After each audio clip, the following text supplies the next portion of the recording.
Alright, welcome back to a Homeschool's Workbench. In this tutorial I'm going to show you how to make a super simple and easy weather station.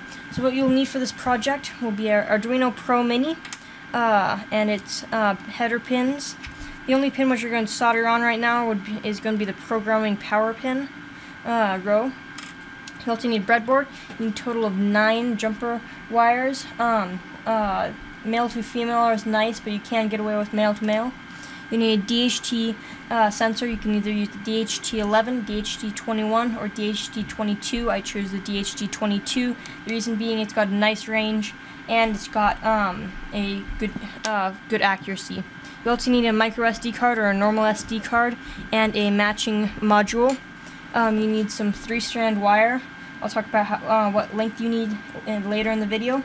You need 10K resistor for you guys, and that's a brown, black, orange, and then whatever tolerance you want.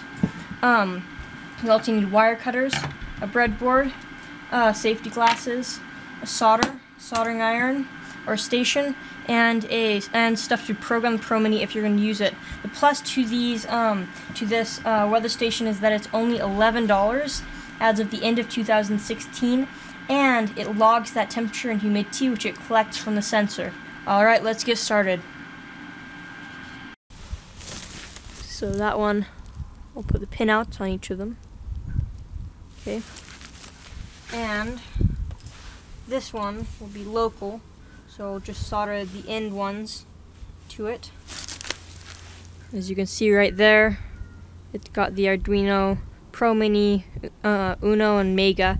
And if you do not, if you've got a different board, then what you do is you will go and simply go to arduino.cc, go into product, select your board, and then look for and then find the pins, which are MOSI, MISO, SCK, and CS. The CS is also is called SS on the Arduino website, but just want to make sure that you know that. And then in between the data, so digital pin 2 and VCC, then you need to go and put your 10K resistor there. I'll be using a little bit of heat shrink on the outside of the connections. So I'll be wrapping one with electrical tape, and then I'll do the outside with some heat shrink. And then on the Pro Mini, then you'll just solder this header on. So you'll solder these, and then you'll go and you'll solder the temperature and the SD card module onto it. Alright, now we're done soldering this connection. And there we go. Now I only have going, because it's the low voltage applications, I only have going tape 2 of the 3 connections. Okay, there we go. Now I'm going to just pull that heat shrink up, and once I get my heat gun, then I'll go and I'll shrink it on there. Alright, next one will be soldering this to the board. And I'll make sure to add a full, at the end of the video, then I'll add a wiring diagram for Pro Mini and Uno and Mega. Alright, when I got these ones, if you're feeling bad about your joints, look at mine. I got those on. That's how it is. When I had this power pin way down so that I can solder extra other leads onto it, because it's only got a total of 2 VCCs on it. But that'll do. Now I'm going to solder the temperature sensor wires onto here and the resistor. So alright, so when I got this wire soldered to it, so when I just ran the resistor underneath there, and of course again messy joints, but they work and they're strong. So I'll trim off that one, and then I'll get the power ready. Solder it. Let's see, I'll do the red one to hot and orange one to neutral. And check the ribbing. It'll be this one's hot, this one's neutral. There we go. Okay, so now I slide it up.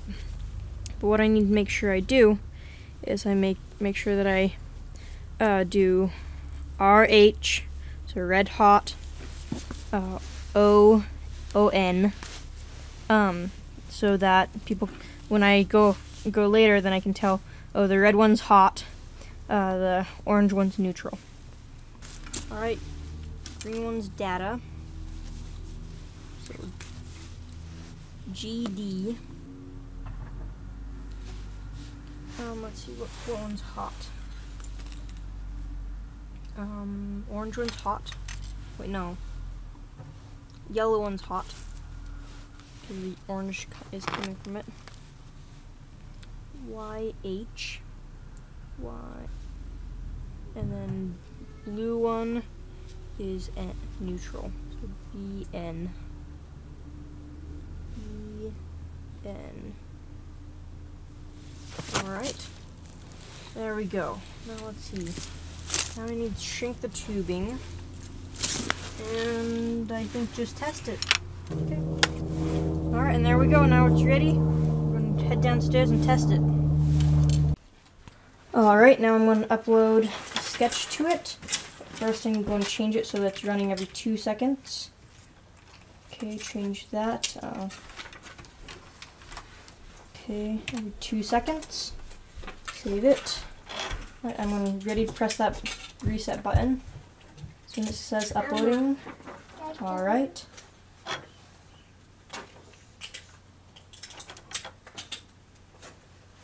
Press it once.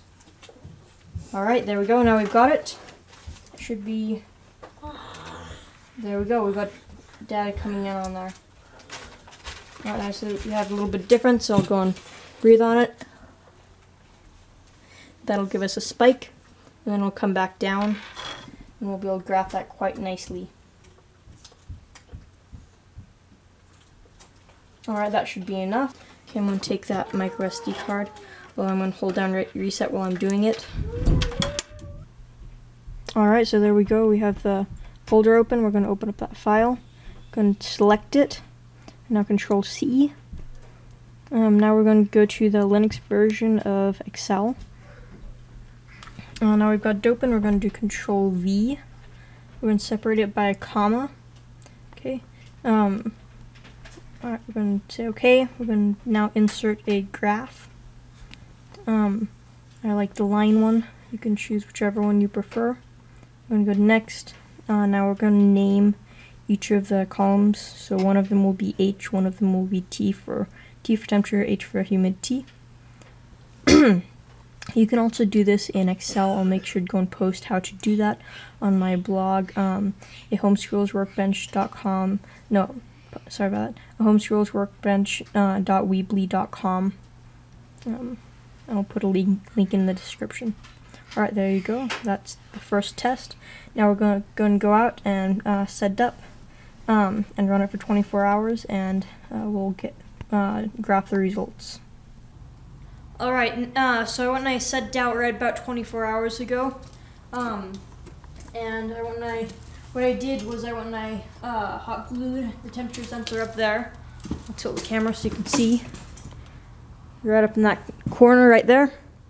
And then I went and I plugged in my power supply right here. There's a nice outlet. And I just stuck it right up in here. You make sure that you don't go and have it exposed to the weather, because if it got damp, then you risk shorting it, and that would be bad. What you can do is you could like do a Tupperware, or you can make a small wooden box, and you could do it that way. So now it's been going for around 24 hours. I'm gonna make sure to hold down the reset button while I'm removing the micro SD card. And I'll head downstairs and find out what we got.